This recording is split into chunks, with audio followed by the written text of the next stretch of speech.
Reading with your kids. Hola, ni hao, konnichiwa, assalamu alaikum, shalom, mahaba, ciao, bonjour, namaste, jumbo, bienvenidos. Hey, my name is Jedley. Welcome to Reading with Your Kids. We're coming to you from the beautiful neighborhood of Reedville, located in the southwest corner of Boston, Massachusetts. We are so very honored and absolutely delighted that you're joining us in our mission to help all families grow closer through reading.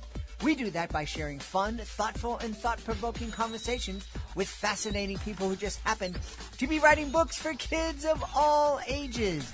You can join us in our mission by telling all of your family and friends about the show and letting them know that they can hear us on the WREB AM/FM 24/7 radio network, and they can find us on the iHeartRadio app, on Spotify, Apple Podcasts, Good Pods, Podcast Addict, CastBox, Player FM, Amazon Music, Audible, wherever you find your favorite shows.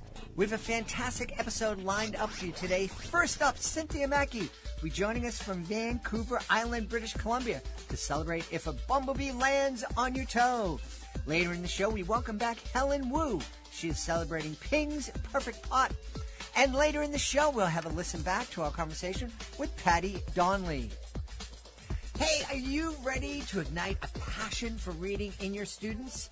Introducing bookandauthor.com, your gateway to literacy connections. With bookandauthor.com, connecting your school with talented authors of captivating kids' books has never been easier. Simply visit our user-friendly website and explore our extensive database of authors. Filter your search based on budget, genre, and availability. Discover the perfect match for your school and your students. But that's not all. With bookandauthor.com, you have the power to request a proposal. Let vetted authors come to you with their tailored ideas, ensuring an unforgettable literacy experience for your students. Don't wait any longer to inspire young minds through the magic of books.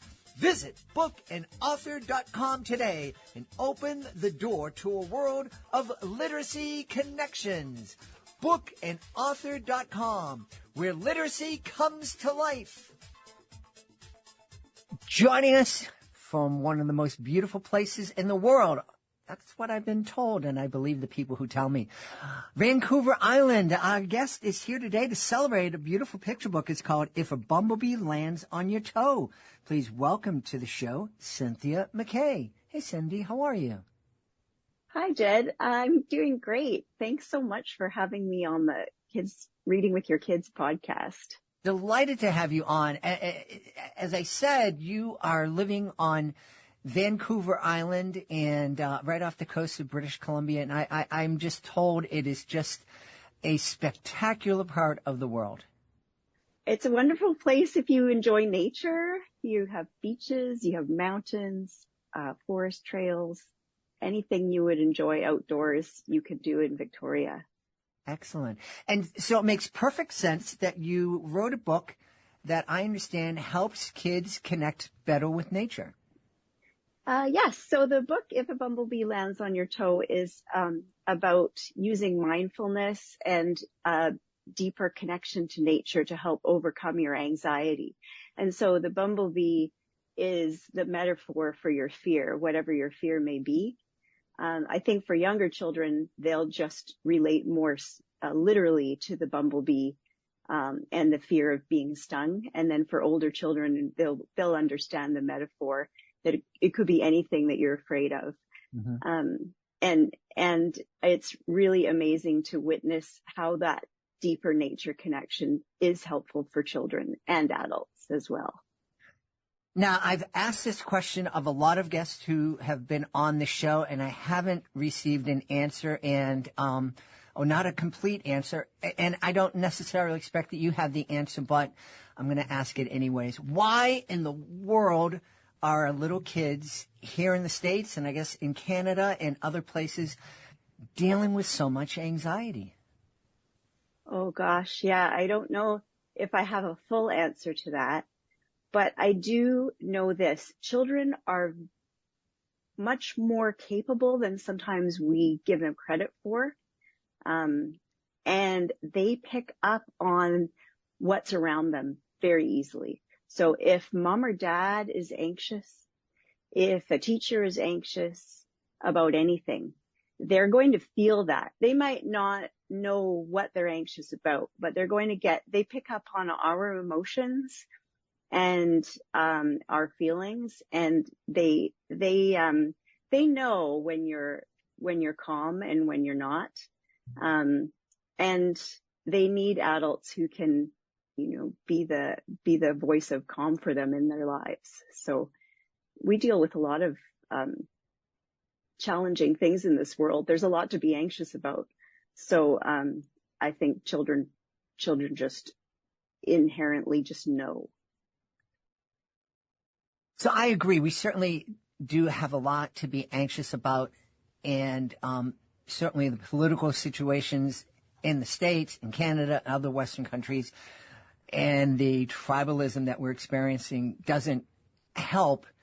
But, when I was growing up, we were literally worried about having a nuclear bomb dropped on us and practicing and hiding under our desks. I don't know what the desk would do in that case.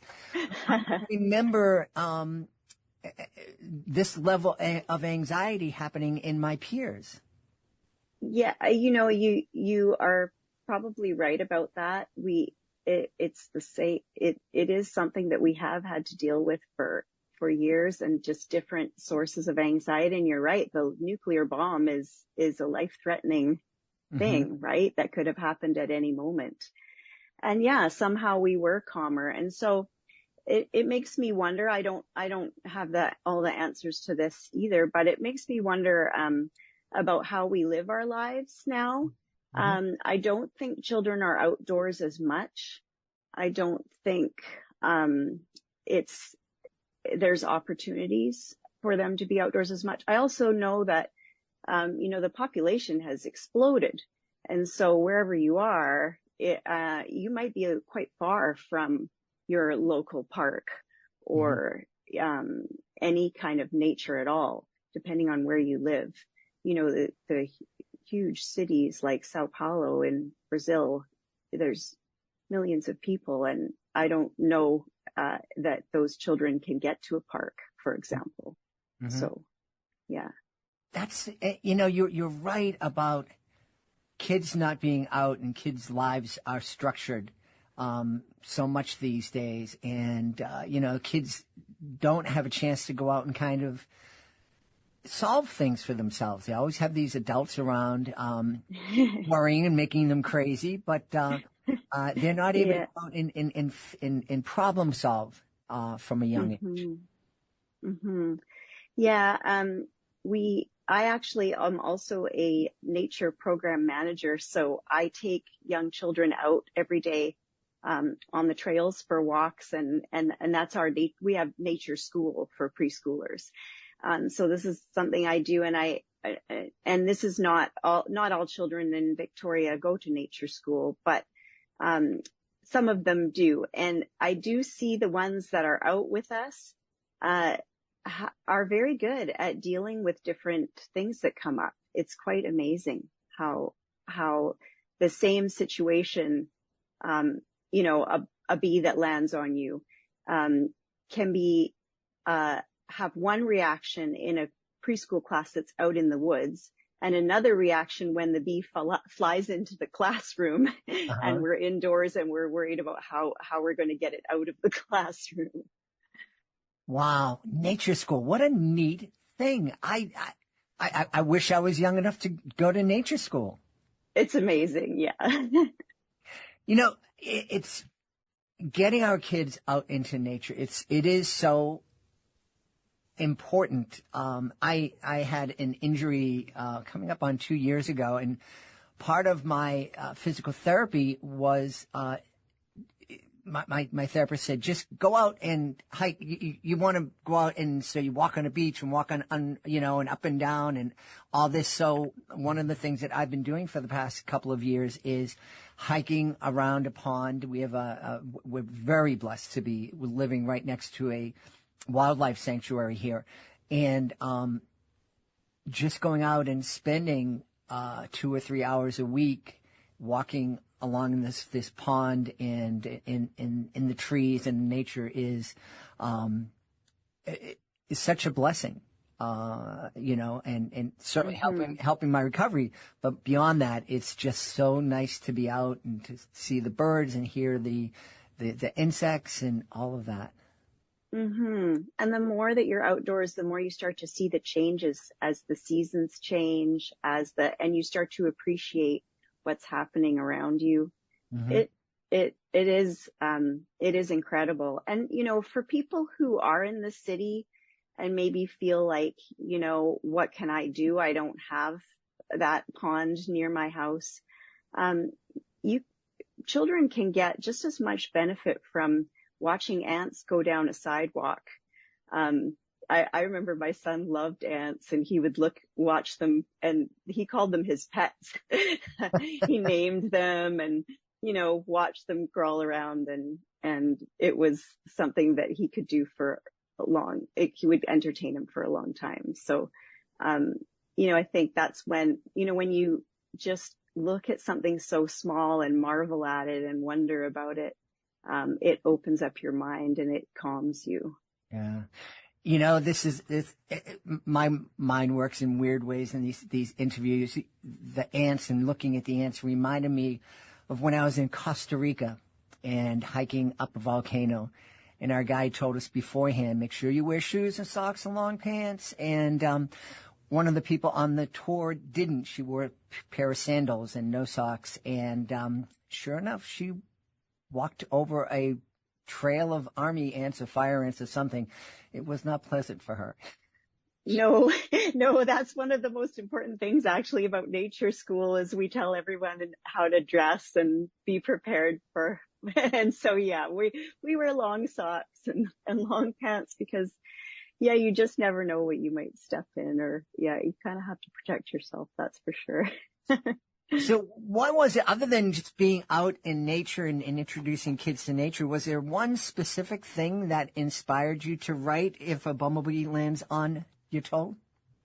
Well, I guess maybe two specific things. One is my childhood memory. I can remember when a bee, maybe it was a wasp, landed on me, and I remember it vividly.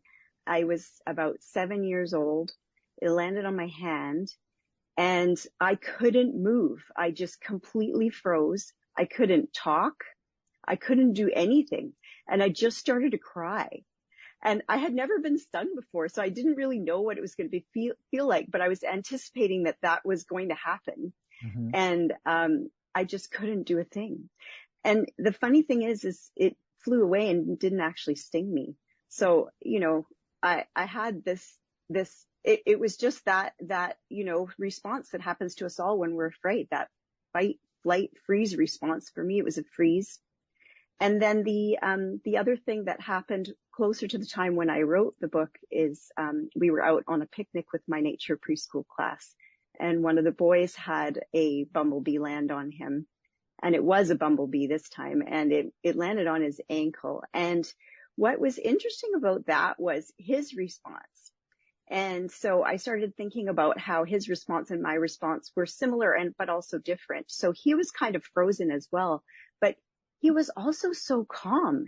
He had the calmest way of calling me over, and there were no tears. There was no screaming. He didn't move, but he was just calm as ever in his voice and pointed it out. And I found a leaf and put it under the bumblebee's legs, and it kind of crawled onto the leaf. And then I was able to put it away. But it also made me think about how I had to manage that and how I had to sort of put my fear aside, whatever feeling I was feeling about it. And sure, I could feel that later, but at that moment, I had to be really calm and capable for that child. Yeah. And then it was kind of interesting too. The rest of the group all wanted to see it, which I loved. So before I actually put it away, I actually showed them all, here's the bumblebee, and they were curious and calm. And it was just such an interesting response compared to an indoor class. Yeah. Oh, yeah. I'm sure. Tell me, I'm guessing that if we're reading If a Bumblebee Lands on Your Toe with our kids, it would be a real good thing to take that experience and go outside and have your own little family nature class. I think so. I think, one of my favorite spreads in the book is a picture of, a beautiful, drawing of a snail under a daisy. And when you first see the snail, you actually can't quite notice it at first because it's kind of camouflaged as it would be in nature. Mm-hmm. So the wonderful thing about going out with children is they don't hike, the way we would hike. They'll stop and notice things. So when you take your children out, just stop and stop when they stop and see what they're curious about. And, they'll probably notice things that you never would. And you can discover things together that you may not know about. And you don't have to have all the answers. I think that's a phenomenal idea. Going back to what we were talking about early, and that kids' lives are so structured and supervised and scheduled. And if we're taking our kids out into nature, we don't necessarily want to be out there giving them a lecture. It's just like, let's see what they're curious about. Yeah. Just follow their lead and they'll show you what they're interested in. Maybe they want to bounce on the branch of a tree. Maybe they want to climb a tree. Maybe they want to, dig in the dirt, and maybe they start digging and they find a bug, it could be all kinds of things. Yeah. So you were saying earlier on that this book hopefully is to help kids be more mindful and to deal with anxiety. How do we teach our kids to be more mindful? Well, I think part of it is we need to be that alpha person for the child. So we might be afraid too, but we have to put that aside. And then, breathing. So breathing is in the book. And it's so simple. We all do it. So taking some deep breaths and it can be a game with children. Sometimes, you can do like shrug your shoulders up to your ears like a turtle. And then when you breathe in, and then drop your shoulders down as you breathe out. So you can make it, appropriate for their age. But, that's one big thing, and easy for them to learn, right? Your breath is always there for you. Mm-hmm. And I think just slowing down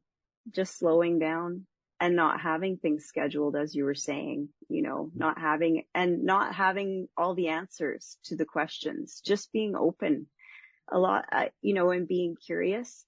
Children ask a lot of questions, and I don't think we have to answer them all. Mm-hmm. I think we can leave things open and we can let them wonder about it and, maybe give us their theories and listen to what their theories are. I think a lot of times we're in a big rush to get the answer and to learn everything fast and know everything and impart all this knowledge to our children. But I think the knowledge that they gain is better gained from wondering for a while and discovering the answers themselves, because those are the answers that will stay with them. Yeah. One of the pieces of advice I give to young parents is to get off that pedestal that our kids put us on, and they think we're the most important person in their lives, and they think that we know everything and are perfect. And the quicker we help our kids understand that we're not perfect, that we make mistakes, the better. Yeah, that's so true. And when you learn alongside your child, then you're showing them that you're not perfect, that you're learning too. You don't know everything. How did you fall in love with nature? Oh gosh, I guess the answer to that is partly just my life that I had the fortunate experience to live. We lived in North Vancouver on the foot of Grouse Mountain, when I was a child. And this was the 1970s. We had it was just nature in our backyard, just a mountain. The bears were there. Our parents said, go out and be noisy and just make sure you're loud. and it was a time in when children could go out and not come home until dinner. And, they'd be out on the deck yelling for us to come home, and we sometimes wouldn't hear them. But, we were just out all day with everybody that was in the neighborhood. And we would wander through and build forts in the woods and, ride our bikes up and down the street and, discover what was out there in amongst the trees and do whatever we wanted. We solved our problems as they came up, and it was a very free, wonderful childhood. So I guess that's what it was for me. Boy, that brings back so many memories. And I look at kids today, and they have, most kids have this little rectangular thing in their pocket that lets them make videos and create music and send messages to anybody around the world in a second. But they don't get to do what we did, which was to say goodbye to our parents in the morning and see them when the streetlights came on. Yeah, exactly. And it's amazing the things that come up in a day, right? That you have to figure out, but you and your friends figure them out. So yeah, we were really lucky to have that. And I think the nature schools popping up around the world are a way of us allowing children that opportunity again in maybe a different way. But the phones are put away and we just explore, and maybe more children can have that opportunity. That's wonderful. When is If a Bumblebee Lands on Your Toe? I see it's available for pre-order now. Is there a publication date scheduled? Yeah. Yes. So it will be out in the US on March 4th, 2025. And in Canada, the release date is March 14th, 2025. And then it's also being published in China translated into Chinese. And they haven't told me the release date there, but it will come out before the US and Canada dates in China. So how does that feel, knowing that your book is going to be experienced not only here in the US, in your own country of Canada, but also halfway around the world in China? Families will be sitting down and reading this book in Mandarin. It is just incredible. This is my first picture book. It's my first publication. And one of my dreams was just to have it in multiple languages. So it's just incredible. And I've never been to China. I have a good friend who came to Canada, moved here from China about 10, 15 years ago. And so she's shared with me a little bit of the nature that was around her where she grew up. But it's just an incredible thing to imagine. And I hope that the Chinese version comes to Canada as well, because we definitely have some Chinese families living around Vancouver Island who, especially the grandparents, don't always speak English. Mm-hmm. So it'd be really nice for grandparents to be able to read it to their grandchildren in their native language. Please tell everybody where they can go to find out more about If a Bumblebee Lands on Your Toe, and find out more about you, please. Okay, well, my website is booksbycindy.com. Also, Yeehoo Press is the publisher, so you can go to Yeehoo Press website. And the book is available in North America anywhere books are sold, so you can pre-order now. Awesome. We've had a wonderful time speaking to the author of If a Bumblebee Lands on Your Toe. Our guest has been Cynthia MacKay. Cynthia, thanks so much for being with us. Thank you so much. I really appreciate chatting with you today, Jed. Are you looking for a creative way to bond with your kids? Let me tell you all about Drawing with Your Kids, the ultimate destination for artistic adventures. Join us as we dive into the wonderful world of children's books with renowned illustrators guiding you step by step. From beloved characters to whimsical scenes, unleash your imagination and create cherished memories together. Whether you're a seasoned artist or just picking up a pencil, there's something for everyone at Drawing with Your Kids. Please visit our website, readingwithyourkids.com, and click on the Drawing with Your Kids link at the top of the page and let the creativity flow. Drawing with Your Kids, where every stroke brings stories to life. Join us right now from San Diego. Our guest is returning to the show to celebrate her new picture book. It's called Ping's Perfect Pot. Please welcome back to the show, Helen Wu. Helen, how are you? Good. Hi, Jed. Thank you so much for having me. I'm super excited to be here and share my new book with you all. I love having you on. The last time Helen and I spoke, she wasn't in San Diego. I wasn't in Boston. We were both in Bologna, Italy. Yeah. International Children's Book Fair. That was just such an amazing experience. Had you been out at that event before? Oh, that's my first time there, and that's so amazing. I met so many people there and got inspired. It was absolutely wonderful. Did you have any idea how big of an event it was? I mean, I was just blown away. It's like 5 convention halls. Yeah. Yeah, I never imagined that was so big, and so many wonderful things happening at the same time, and amazing. Yeah. And how did you like the city of Bologna? Did you get a chance? I know you were busy at the fair, but did you get a chance to go out and see any of the old city? Yeah, I visited the old city and also have coffee in some some towns and in the local stores, and it was so great to just sit there and enjoy the city views and the sunset. It's just beautiful, and those music and all those little shops there. I love it. Now, we were in near the Plaza Maggiore, the main plaza, and all these beautiful cathedrals.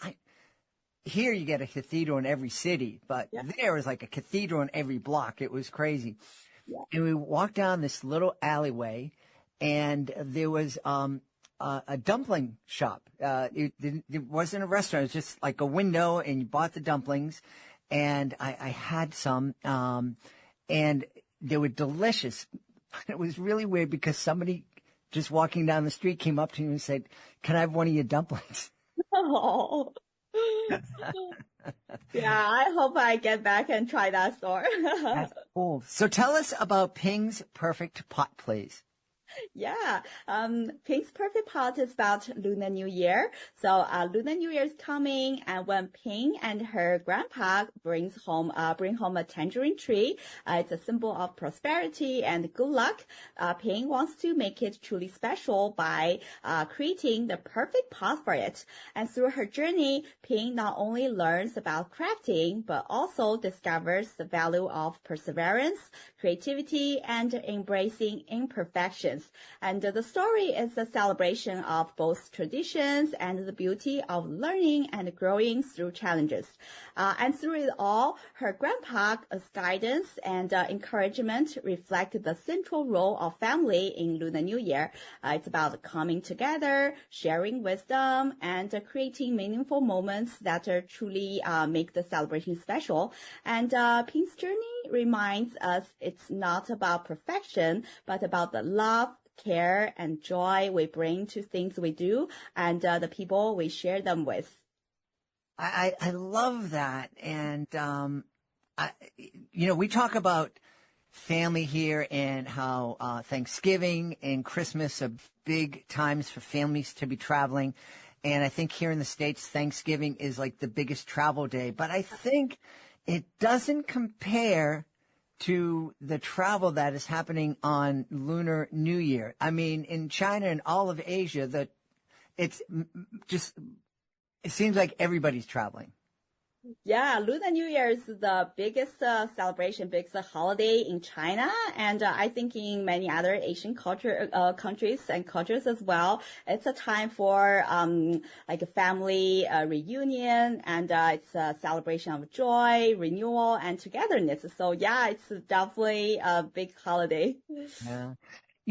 One of the things that we've talked about here on the podcast in the past is the fact that a lot of people refer to Lunar New Year as Chinese New Year, and it's certainly celebrated in China. But I think when we call it Chinese New Year, we forget and we don't acknowledge that it's a celebration that's celebrated throughout Asia, all the different countries, and it also is celebrated in different ways in all of those countries. Yeah, I agree. So Lunar New Year can also be called like a Chinese New Year or like a, 春节 or like a Spring Festival.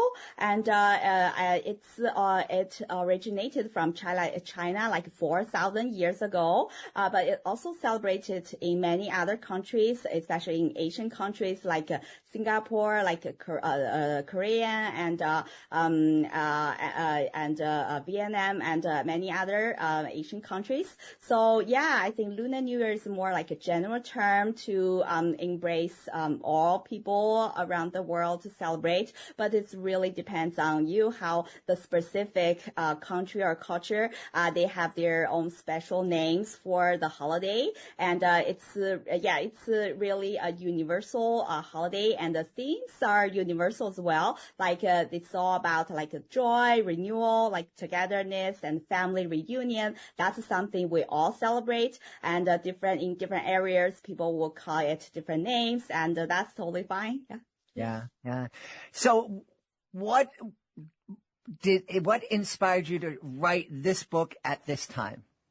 Yeah, this book was actually inspired by my dad, and who had a green thumb and a talent for like creating unique pots for his plants and flowers. And each plant had its own special craft pots, and I was always in awe of his creativity and resourcefulness. And sometimes, honestly, I thought the store-bought pots were more beautiful, but my dad always remind me that his DIY pots were about recycling and giving new life to not needed materials.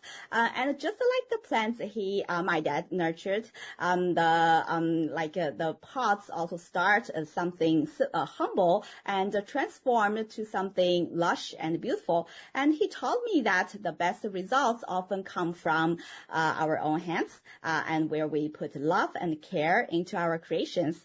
So combining the art of pot making with Lunar New Year traditions and celebrations was a natural fit for the story. And Lunar New Year is a time of new beginnings and growth, and much like the process of creating a perfect pot.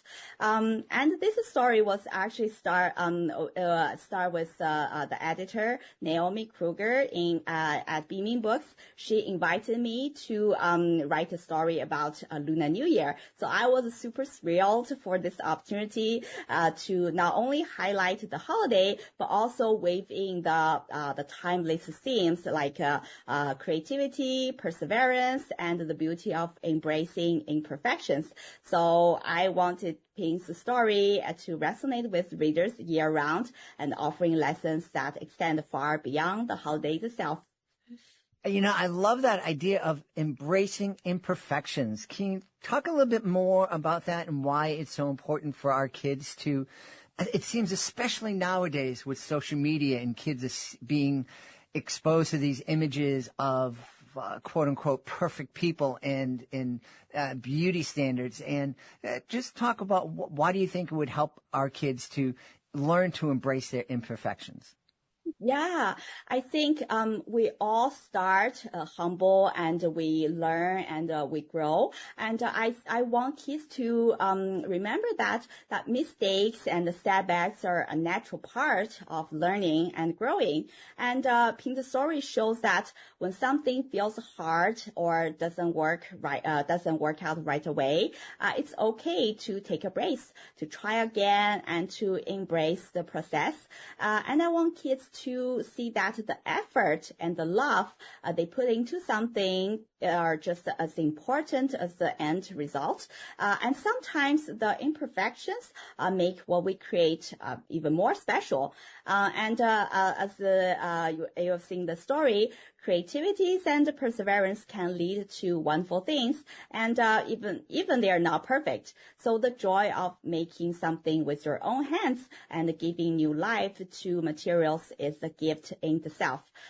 So whether it's a pot for a tangerine tree, a painting, a story, or anything else that spark your imagination, embrace your uniqueness, embrace imperfections, and let your creativity bloom like a beautiful garden in the spring.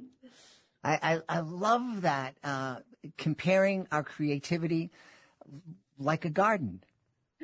Yeah, that's I wanted to, when I got this opportunity to write a book about Lunar New Year, I wanted to expand beyond the holiday itself. And since the Lunar New Year usually falls in January or February and right before spring, and actually in China it's called 春节, or the spring of the festival, the spring festival, and it marks the start of spring. So I want to weave in a garden somehow. So that's why another reason I used to making a pot for a plant, and in the end there were different types of plants.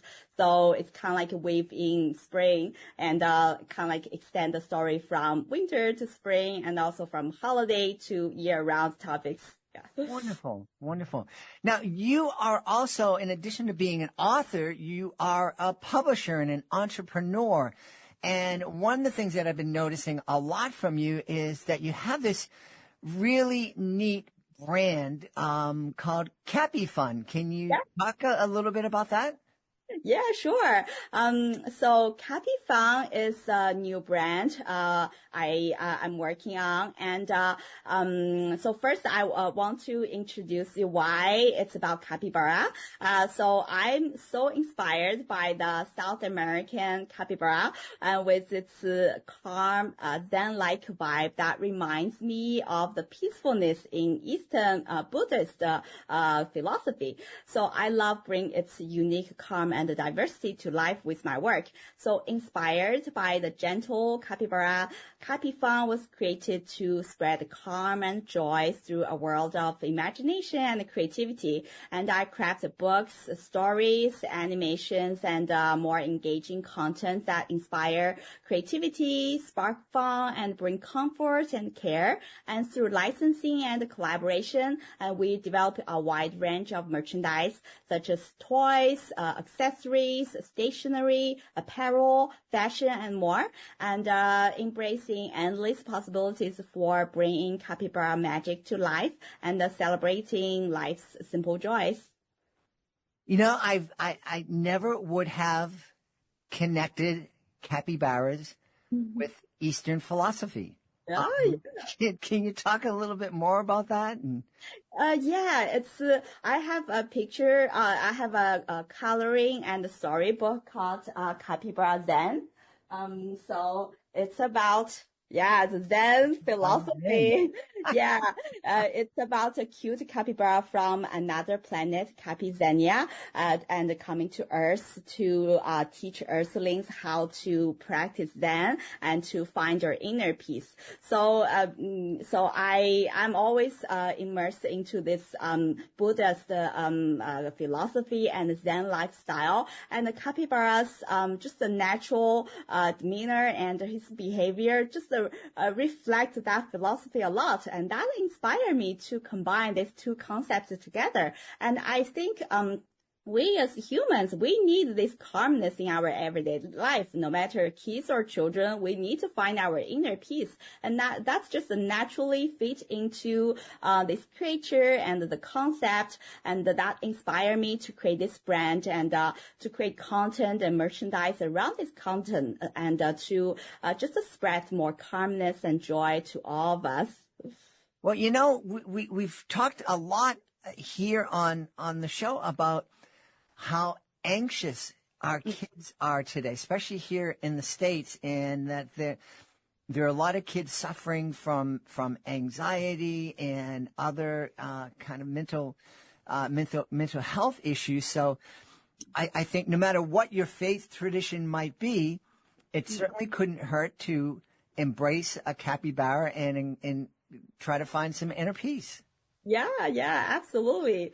That's why I'm myself was so inspired by capybara, and I really love to create more content to inspire more people and spread the calmness and joy.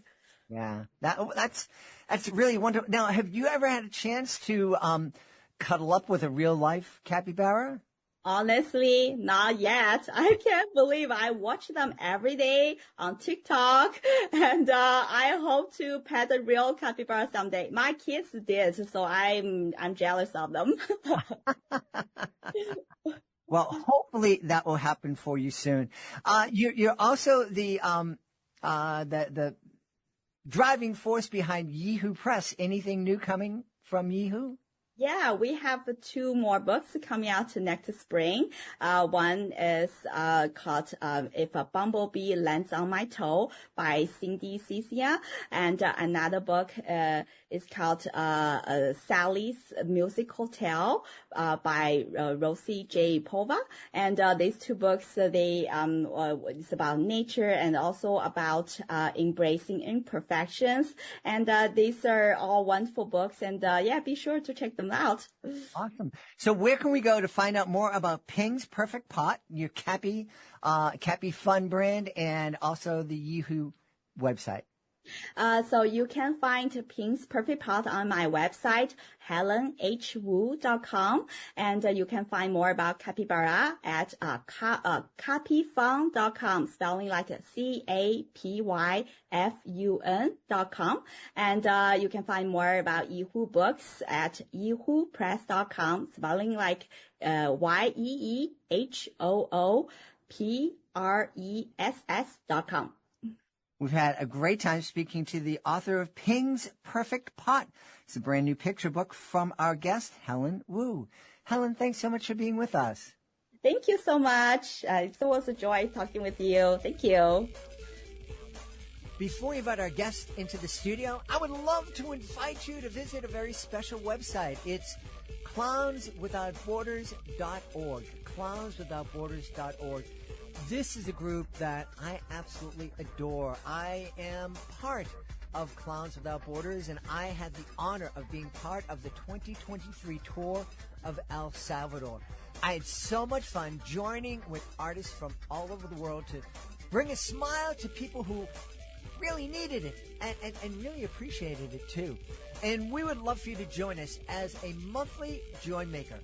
The Joy Makers, they're a family of people just like you who love to laugh and make other people feel good. So please take a moment and visit clownswithoutborders.org and consider joining me as a Joy Maker. What was that like having your book first published in Mandarin Chinese? I mean, yeah, it's fascinating to see the cover of it and the whole story on the insides. It looks like it's such a beautiful language when it's written down. So it's amazing to see my artwork there really, integrated, or the text really integrated into my artwork. So that was fantastic again. So tell us a little bit about the story of The Vanishing Lake. Certainly. So as I said, it's based on a real lake, and it's back home in Ireland. There's this lake called Loch Arima, and it actually disappears and reappears every few days. So it rains a lot in Ireland. That's why it's so green. But this lake just fills back up when it rains, and then it. I believe it's there are a lot of the mud is very porous, and so it drains away, and so it's pretty magical that you can drive past it in the morning and it's full, and drive past it in the evening and it's completely gone. So that always was a pretty fascinating thing.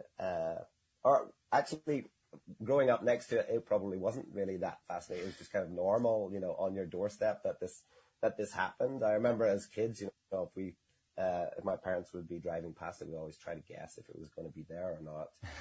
But it's become more fascinating to me as an adult, thinking about it, that it's, that's a pretty fascinating thing, especially living away from it now for a number of years. So I thought it would be a great idea for a picture book story, and I thought I could create some nice artwork for it. And I thought the title itself, The Vanishing Lake, that's what it's called back home. I thought that was pretty intriguing. So the story that I came up with was, there's a grandfather who lives by the lake, and his granddaughter Mira comes to visit him, and of course the lake disappears and reappears and disappears and reappears, and she wants to know why this is happening, and she keeps asking him, and each time he asks, he has a fantastic magical story, a fantastic reason of mermaids and giants and all sorts of things, but she's pretty reluctant to believe any of these, and thinks that he's just making them up. And so she goes in search of trying to find the real reason, and it's about her kind of opening up her imagination a little bit, and maybe not being so stuck in kind of the facts, and just kind of being open to just kind of more magical stories. That's The Vanishing Lake. That's neat. I love that it's revolves around a relationship between a grandfather and granddaughter. I think that the intergenerational relationships are really kind of magical when you have that relationship, and it's really, really close, but I'm not your mom, I'm not your dad, so you can be a little, test the boundaries with me a little bit more. That I'm still going to love you. You're not going to make me pull my hair out. Well, not that I have any left, but it seems like a really neat relationship to base a story on. Yeah, I think definitely the relationship between grandparents and grandchildren is an interesting one, because, well, grandparents are at a certain point in their life where they're probably maybe not going to work anymore, and they have so much more free time than when they were parents, and they're probably in a lot more of a reflective time in their life, and they're kind of all about the fun, and the child gets to go back to the parents at the end of the day, and so they're probably grandparents are a lot more just up for a fun time than when you're a parent. You have work and stresses and mortgages and all sorts of things that are kind of pulling your attention in all different directions, and it's maybe tougher to have that complete freedom and playfulness. So I think the relationships between grandparents and grandchildren is an interesting one. Plus the story. So I needed her to go to the lake, and so I knew there would have to be a child character for kids to identify with in the story, and I wanted the place that she would visit to be familiar in some way, but she couldn't live at the lake, because then she would see it every day. So it had to be sort of familiar, but it had to be a special kind of thing that she would go and visit this lake. So making her grandfather live there kind of was a nice way to do that. It is an interesting choice in terms of the relationship with the girl and the lake. I know there are some places in the world like the Vanishing Lake. In New Brunswick in Canada, there's a bay where the tide, when it goes out, it just strands boats, and it just goes out for miles. And what was once a deep harbor is now just land, and you can walk out there. Mm-hmm. But people who live nearby these phenomenal places, it becomes an everyday thing, so it loses some of the magic. So I think that was a really wise choice, to have somebody who is familiar with the lake and visits a lot, but is not there every day, where it becomes not special. Yeah. I mean, because I had forgotten. So I grew up right beside the real Vanishing Lake, and I had definitely not thought about it in years. and and whenever we were kids, it was really normal that was there. And it's only from living away from home for a number of years that thinking that when I go back and visit or just thinking about these sorts of things, I could see with fresh eyes that this is something really magical, or there's something magical about it. And it's Ireland is just completely full of mythical stories, and storytelling is such a huge part of life. But also the natural landscape is really, it seems like it's from another time, and close to the Vanishing Lake there are also a number of other mythical places, and there's a place called the Giant's Causeway, very close to the real Vanishing Lake, and there are all these hexagonal stones that are at the coast, seemingly going out to sea, and it's called the Giant's Causeway. And the myth is that there was a giant called Finn McCool, and he lived there, and he wanted to build a bridge over to Scotland to fight another giant, and so he built this causeway, all these stones, and he went over, and then he discovered that the other giant was way bigger than him, so he came back, and there's a whole story about him dressing himself up as a baby giant, and then the Scottish giant sees the size of him as a baby, and so he doesn't want to wait around for the real giant to come back. So the Scottish giant goes back, and he destroys the bridge, and so there's only a little part left, kind of going out to sea nowadays. And I think there's also a little part in Scotland, so it sort of adds up a little bit. But yeah, all of this is like a few minutes from where I grew up, and many other places like that, really beautiful natural